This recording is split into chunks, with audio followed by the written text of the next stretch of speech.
자, 반갑습니다. 배동찬 교수의 맛있는 돈 이야기의 배동찬입니다. 자, 여러분 반갑습니다. 현재 부동산 시장이 심상치가 않죠. 여의도 아파트가 9억 폭락한 거래가 나왔고요. 서울 집값은 22주째 하락하고 있다는 거죠. 이러한 분위기, 즉 집값 쇼크는 시작에 불과하다. KDI 내년 상반기에 부동산 하락 압력이 본격화된다. 그래요.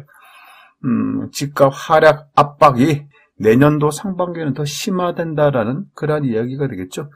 뭐 한마디로 표현한다면 집값 난리 났다라고 말씀드릴 수 있을 것 같아요. 이처럼 집값이 하락한 이유 뭐 간단하죠. 초금리 인상이란 것, 이러한 사실 누구나 뭐 알 수 있을 것 같고요. 이런 와중에 뭐 수익형 부동산을 산다? 그래요. 그거는 어떻게 보면 폐가망신, 가정이 망하는 지름길이 되겠죠. 그래서 오늘은 지금 같은 분위기, 초금리 인상에 투자를 하면 안 되는, 투자를 하면 폐가망신 당할 것 같은 그런 부동산 딱 세 가지를 꼽자면, 첫 번째로 본다면 오피스텔이 되겠죠. 먼저 오피스텔의 공식적인 수익률을 한번 비교를 한번 해볼까요? 부동산 R124의 자료인데요. 2010년도 오피스텔 수익률은 6.19%, 뭐 그나마 2010년도, 11년도는 뭐 그나마 괜찮았죠. 그런데 현재 들어서 2021년에 오피스텔의 수익률은 4.76%밖에 안 된다. 이렇게 이제 말씀드릴 수가 있겠죠. 제가 뭐 과거부터 지금까지 오피스텔 조심해라, 투자하면 안 된다, 뭐 수차례 거쳐서 말씀드렸는데, 그렇다면 1년 정기예금, 정기예금 금리를 한번 알아볼까요? 1년 정기예금 금리 은행권인데요. 우리종합금융에서 최고 5.1% 이자를 준다는 겁니다. 그리고 정부은행 같은 경우에도 JB 1, 2, 3 정기예금 최고금리 5.1%, 기업은행이죠. IBK 성공의 법칙 정기예금 최고금리 5.04%, 대구은행 함께예금이라 해서 최고 4.95%를 준다는 거죠. 은행권에서도 5%의 이자를 이제 정기예금으로 준다는 겁니다. 그리고 저축은행도 한번 알아볼까요? OK 안심 정기예금인데요.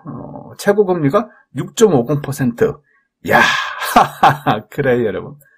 오피스텔 수익률이 4%대인데 이처럼 저축은행의 정기예금이 이제 6%대라는 거예요. 그러면 누가 오피스텔을 사겠냐? 그렇잖아요. 오피스텔을 살 때 수수료 나가지 않습니까? 공인중개사 수수료. 또 뭐 세입자를 구해서, 월세 세입자를 구해서, 전세 세입자를 구해서. 그렇다면 전세나 월세, 수수료, 복비 또 취해야 되지 않습니까? 그런데 공실이야. 그러면 관리비까지. 그리고 또 융자를 받았어. 그러면 은행 이자까지. 그래요. 복잡하잖아요. 여기다가 재산세까지. 야, 이래봐야 누가 오피스텔을 사냐는 거예요. 차라리 여러분 오피스텔 같은 거 사지 말고 그냥 정기예금 하세요. 따라서 이런 부분 꼭 눈여겨보시고요. 두 번째로 본다면 상가가 되겠죠. 오피스인데 먼저 한국부동산원의 자료에 의하면 오피스 같은 경우 오피스, 중등상가, 소규모 상가, 집합상가로 놓고 볼 때 소득 수익률과 자본 수익률, 투자 수익률인데 여기서 말하는 소득 수익률이라는 것은 소득, 즉 월세 수익이 되겠죠. 그래서 오피스 같은 경우 월세 수익률이 2021년 3분기에 0.74, 4분기에 0.95, 2020년 1분기에 0.96, 0.96, 0.73 이렇게 떨어지고 있다는 거예요. 그리고 오피스의 소득 수익률, 즉 월세 수익률이 1%도 안 된다는 얘기입니다. 1%도 안 되는 거 차라리 정기예금 하시라고요. 그리고 자본 수익률인데 여기서 말하는 자본 수익률은 내가 2억 주고 샀는데 이게 3억 됐다. 그럼 자본적 이익, 그 프리미엄 차이가 나지 않습니까? 요게 이제 자본 수익률이라고 볼 수 있는데 자본 수익률 오피스 같은 경우 2022년 3분기에 1.05, 4분기에 1.16, 2022년 1분기에 1.03, 2분기, 3분기는 이제 0.91과 0.94라는 거죠. 이것 또한 올해 들어서 자본 수익률은 1%도 안 되고 있다. 그럼 이제 투자 수익률이라는 거죠. 내가 투자한 금액 대비해서 이제 수익률인데 2021년 3분기에는 1.80, 4분기에는 2.11, 2022년도 1분기 1.99, 1.87, 1.67로 해서 올해 들어서는 분기별로 투자 수익률이 이만큼 줄어들고 있다는 겁니다. 오피스뿐만이 아니죠. 중대형 상가, 소규모 상가, 집합상가, 뭐 주상복합에 있는 뭐 집합상가, 아니면 이제 집합상가, 뭐 테마상가 이런 거 다 포함이 되겠죠.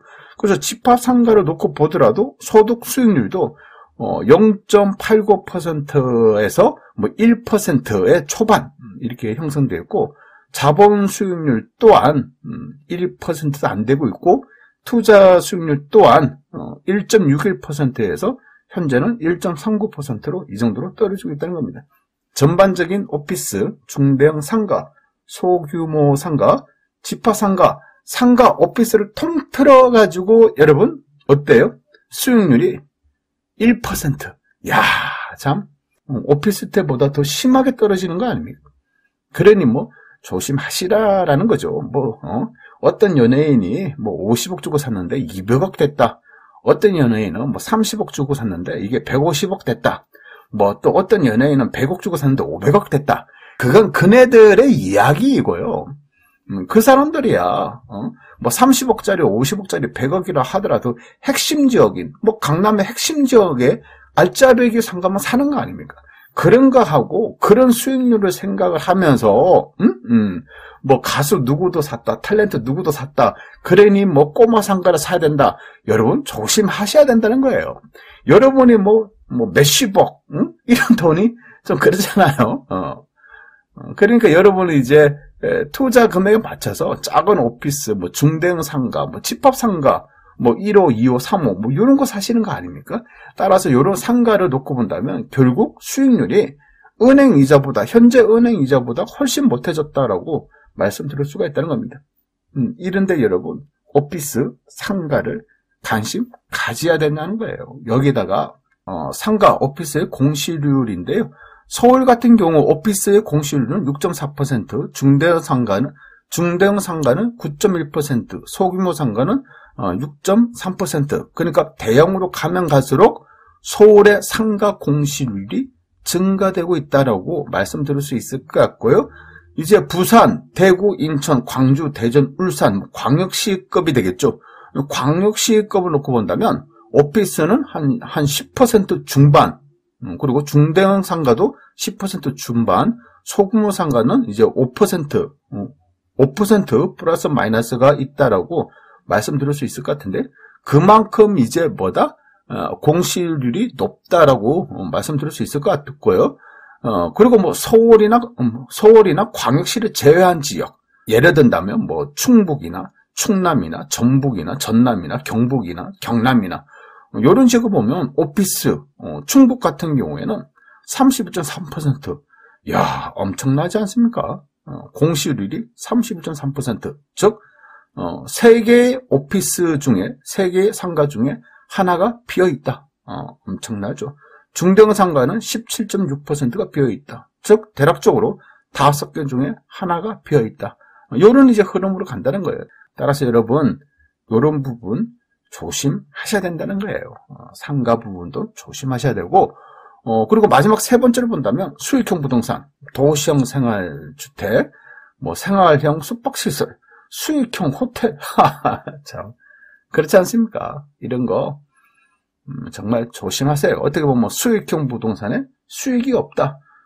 물론 뭐 수익형 부동산에 수익이 있을 수도 있겠죠. 그런데 그러한 수익은 분양하는 사람들, 또 건설업체 사장들, 짓는 사람들, 또 중개하는 사람들, 이런 사람들한테는 수익이 있고, 수익형 부동산에 투자하는 사람들, 도시형 생활주택, 뭐 생활형 숙박시설, 뭐 수익형 호텔, 이런 거 있지 않습니까? 이런 거는 여러분 쳐다보시면 안 된다라고 말씀드릴 수 있을 것 같아요.